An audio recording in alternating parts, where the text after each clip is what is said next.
जरा सोचिए, साल है 2026, फरवरी का महीना। पाकिस्तान एक जंग के बीचों बीच है, लेकिन ये जंग उसके जाने पहचाने दुश्मन से नहीं है। और सबसे हैरान करने वाली बात पता है क्या है? इस्लामाबाद आज जिस दुश्मन से लड़ रहा है, उसे किसी और ने नहीं, बल्कि खुद पाकिस्तान ने ही बनाया था, अपने हाथों से। 27 फरवरी 2026 पाकिस्तान के रक्षा मंत्री ख्वाजा आसिफ एक ऐलान करते हैं। वो कहते हैं कि पाकिस्तान का सब्र अब टूट चुका है। पर ये ऐलान, जैसा कि हमेशा होता है, भारत के खिलाफ नहीं था। नहीं, ये ऐलान था अफगानिस्तान में बैठी तालिबान सरकार के खिलाफ एक खुली जंग का। और इस जंग की कीमत कौन चुका रहा है? आम लोग। हर हफ्ते 100 से भी ज्यादा बेगुनाह लोग मारे जा रहे हैं। सोचिए, अस्पतालों और स्कूलों पर बम गिर रहे हैं।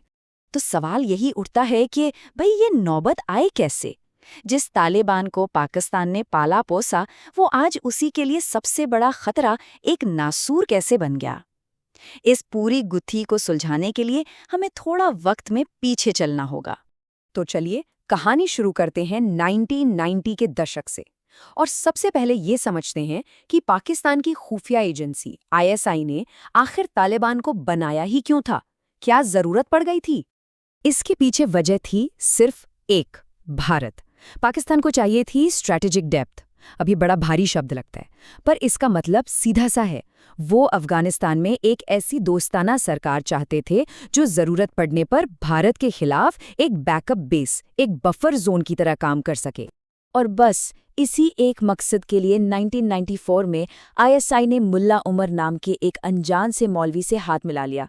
उसे पैसा दिया, हथियार दिए, ट्रेनिंग दी, सब कुछ। पाकिस्तान के मदरसे तो रातों रात तालिबान के लिए भर्ती सेंटर बन गए। और नतीजा हैरान करने वाला था। सिर्फ 2 साल के अंदर 1996 तक तालिबान ने काबुल पर कब्जा कर लिया। अरे यहाँ तक कि 9/11 के बाद जब अमेरिका ने तालिबान को सत्ता से हटा दिया, तब भी पाकिस्तान ने अपना डबल गेम चालू रखा और तालिबान को चोरी छिपे पनाह देता रहा। तो जाहिर सी बात है, जब 2021 में अमेरिकी फौजें वापस गईं और तालिबान ने फिर से काबुल पर कब्जा कर लिया, तो पाकिस्तान में तो जश्न का माहौल था। उस वक्त के प्रधानमंत्री इमरान खान ने तो ये तक कह दिया कि अफगानों ने गुलामी की जंजीरें तोड़ दी हैं। इस्लामाबाद को लगा, चलो भाई, उनकी बिसात के मोहरे, उनकी कठपुतलियां वापस आ गई हैं। लेकिन पाकिस्तान एक बहुत बुनियादी बात भूल गया था।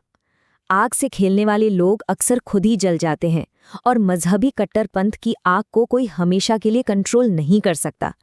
कहानी में अब एक जबरदस्त ट्विस्ट आने वाला था। अच्छा, अब यहाँ पर थोड़ा ध्यान देने की जरूरत है, क्योंकि यहीं से सारी कहानी का पेच समझ में आएगा। देखिए, तालिबान एक नहीं है, तालिबान है 2। एक है अफगान तालिबान, जो ठीक है आज अफगानिस्तान पर राज कर रहा है, और फिर आता है दूसरा, तहरीक-ए-तालिबान पाकिस्तान, जिसे हम TTP कहते हैं। अब ये जो TTP है ना, ये है पाकिस्तानी तालिबान, और इसका मकसद, इसका सिर्फ और सिर्फ एक मकसद है, पाकिस्तान की सरकार को उखाड़ फेंकना और वहां शरिया कानून लागू करना। मतलब ये पाकिस्तान का सबसे बड़ा, सबसे बुनियादी दुश्मन है। TTP ने पाकिस्तान को इतने जख्म दिए हैं कि गिनाना मुश्किल है, लेकिन एक हमला ऐसा था जिसने पूरे पाकिस्तान की रूह कंपा दी। तारीख थी 16 दिसंबर 2014 और जगह थी पेशावर का आर्मी पब्लिक स्कूल। उस दिन TTP के आतंकी क्लासरूम में घुस गए और उन्होंने मासूम बच्चों पर गोलियां बरसा दी। 8 से 18 साल के 132 बच्चे, उनकी बेरहमी से हत्या कर दी गई। वो दिन पाकिस्तान के इतिहास का शायद सबसे काला दिन बन गया, और TTP हमेशा के लिए पाकिस्तान का दुश्मन नंबर 1। इस हमले के बाद पाकिस्तान ने TTP के खिलाफ लड़ाई तो छेड़ी, पर 2021 में अफगानिस्तान में तालिबान की वापसी ने सब कुछ बदल कर रख दिया। अब देखते हैं कि कैसे धीरे धीरे हालात बिखरते चले गए और 2026 की इस जंग की जमीन तैयार हुई।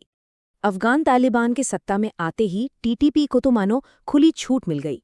पाकिस्तान में आतंकी हमले रॉकेट की रफ्तार से बढ़े। जरा ये चार्ट देखिए।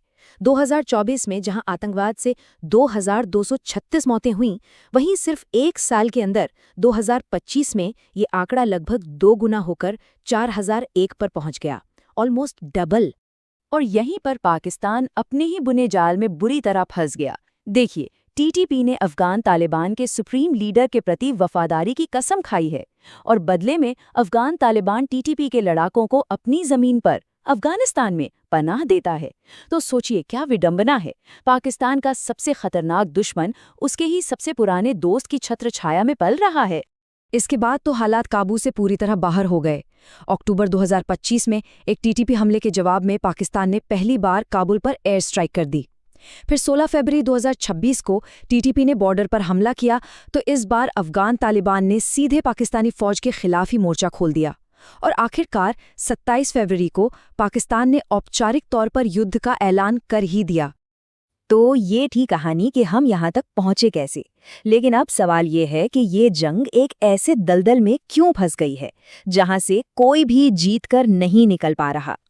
इसकी एक बहुत बड़ी वजह अफगान तालिबान की अपनी मजबूरी है।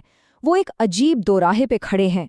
अगर वो पाकिस्तान को खुश करने के लिए टीटीपी पर एक्शन लेते हैं, तो टीटीपी के हजारों लड़ाके फौरन उनके कट्टर दुश्मन आईसिस खुरासान में शामिल हो जाएंगे, और ये अफगानिस्तान के लिए एक और भी बड़ा सिरदर्द बन जाएगा।